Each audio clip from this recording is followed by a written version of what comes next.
आज हम आपको धर्मेंद्र और ऋषिकेश मुखर्जी का एक बहुत ही दिलचस्प किस्सा सुनाएंगे कि कैसे ऋषिकेश मुखर्जी को धर्मेंद्र सारी रात फ़ोन करके तंग करते रहे थे। दरअसल 1971 में फ़िल्म आनंद आई थी और इसी फ़िल्म से जुड़ा एक किस्सा है। सबसे पहले हम ऋषिकेश मुखर्जी के बारे में बात कर लेते हैं।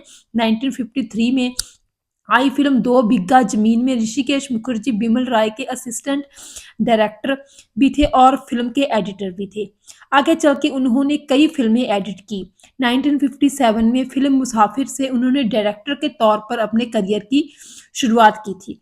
फिर उन्होंने अनुपमा फ़िल्म बनाई जो कि 1966 में आई थी, जिसमें धर्मेंद्र और शर्मिला टैगोर ने अहम भूमिकाएं निभाई थी। उसके बाद 1969 में फ़िल्म सत्यकाम बनाई उन्होंने, जिसमें धर्मेंद्र और शर्मिला की जोड़ी फिर से रिपीट की थी।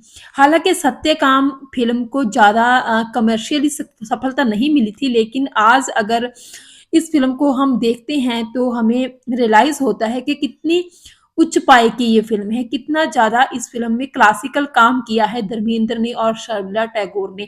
अगर धर्मेंद्र के करियर के सबसे बेहतरीन काम की हम बात करें, तो इस फ़िल्म सत्यकाम में उनके द्वारा काम किए काम को ही हम कह सकते हैं कि धर्मेंद्र का सबसे बेस्ट काम इसी फ़िल्म में था। लेकिन हालाँकि ये फ़िल्म ज़्यादा सक्सेसफुल नहीं हो पाई थी।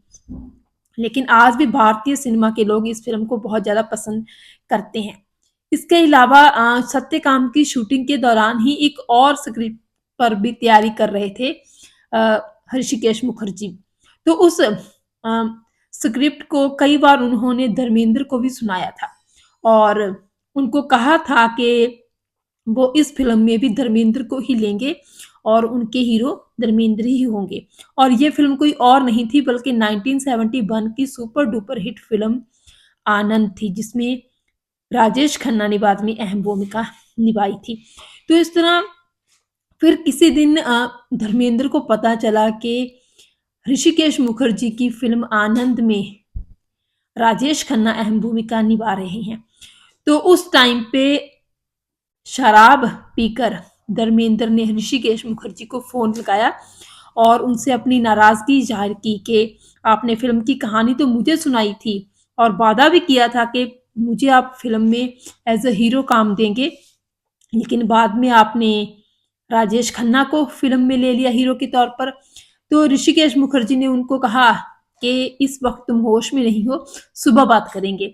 लेकिन धर्मेंद्र बार-बार उनको फ़ोन करते रहे और उनसे जवाब माँगते रहे कि आखिर वजह क्या है, आपने मुझे इस फ़िल्म में क्यों नहीं लिया? तो ये किस्सा खुद अभिनेता धर्मेंद्र ने ही बताया था कि उन्होंने कितना सताया था, कितना तंग किया था निर्माता निर्देशक ऋषिकेश मुखर्जी को। हालाँकि ऋषिकेश मुखर्जी और धर्मेंद्र के संबंध बहुत अच्छे थे, क्योंकि उन्होंने बहुत सारी फ़िल्मों में एक साथ काम किया था और धर्मेंद्र के भी सबसे पसंदीदा डायरेक्टर ऋषिकेश मुखर्जी ही थे, क्योंकि धर्मेंद्र का कहना था कि ऋषिकेश मुखर्जी उनके लिए सहज और बहुत ही सरल किस्म के रोल लिखते थे, जिसमें उनको अपना बेस्ट देने का मौका मिल जाता था।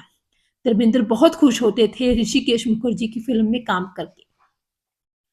तो इस तरह ये बात हुई थी कि राजेश खन्ना ने, जब उनको पता चला राजेश खन्ना को कि ऋषिकेश मुखर्जी एक फ़िल्म की तैयारी कर रहे हैं आनंद की, तो उन्होंने खुद ही ऋषिकेश मुखर्जी को अप्रोच किया और उनको कहा कि वो उनकी फ़िल्म में काम करना चाहते हैं। तो उस टाइम पे ऋषिकेश मुखर्जी ने कहा था कि राजेश खन्ना को कि काका देखिए, पहली बात तो ये है कि मैं आपको अफ़ोर्ड नहीं कर सकता क्योंकि आपकी फ़ीस बहुत ज़्यादा है। दूसरा ये कि सेट पर आप लेट लतीफ़ी से आते हैं और मुझे स्टार्स वाले नखरे नहीं चाहिए। मुझे सीधे-साधे कलाकार चाहिए अपनी फ़िल्म के लिए।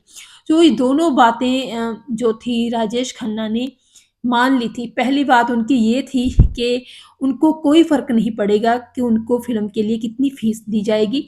उन्होंने तो ऋषिकेश मुखर्जी को यहाँ तक कह दिया था कि अगर वो चाहें तो फ़िल्म में बिना फ़ीस के भी काम कर लेंगे। और दूसरी शर्त ये थी कि राजेश खन्ना ने कहा था कि वो बिल्कुल लेट नहीं हुआ करेंगे फ़िल्म के सेट पर आने के लिए और ना ही कोई नखरे दिखाएँगे स्टार्स वगैरह वाले। तो इस तरह फिर राजेश खन्ना ने इस फ़िल्म में काम किया और इतिहास ही रच दिया, ये फ़िल्म 12 मार्च 1971 को रिलीज़ हुई थी और ये फ़िल्म भारतीय सिनेमा की एक सबसे बेहतरीन क्लासिकल कल्ट फ़िल्मों में से एक फ़िल्म कही जा सकती है और ये फ़िल्म राजेश खन्ना की पहचान भी बन गई। आज हम जब राजेश खन्ना के करियर की बात करते हैं तो ये हो ही नहीं सकता कि इस फ़िल्म का ज़िक्र ना करें क्योंकि ये फ़िल्म उनके एक्टिंग करियर की बेहतरीन फ़िल्मों में से एक फ़िल्म है। तो इस तरह ये फ़िल्म राजेश खन्ना की झोली में तो पड़ गई लेकिन धर्मेंद्र जिनको बहुत उम्मीद थी कि ऋषिकेश मुखर्जी उनको अपनी फ़िल्म मिलेंगी, उनके हाथ से ये फ़िल्म निकल गई थी। ये सारा किस्सा धर्मेंद्र ने एक इंटरव्यू में बयान किया था कि कैसे फ़ोन करके वो ऋषिकेश मुखर्जी को सताते थे कि उनको आनंद फ़िल्म में उन्होंने क्यों नहीं लिया। वीडियो कैसी लगी कमेंट सेक्शन में ज़रूर बताइएगा। बहुत-बहुत धन्यवाद।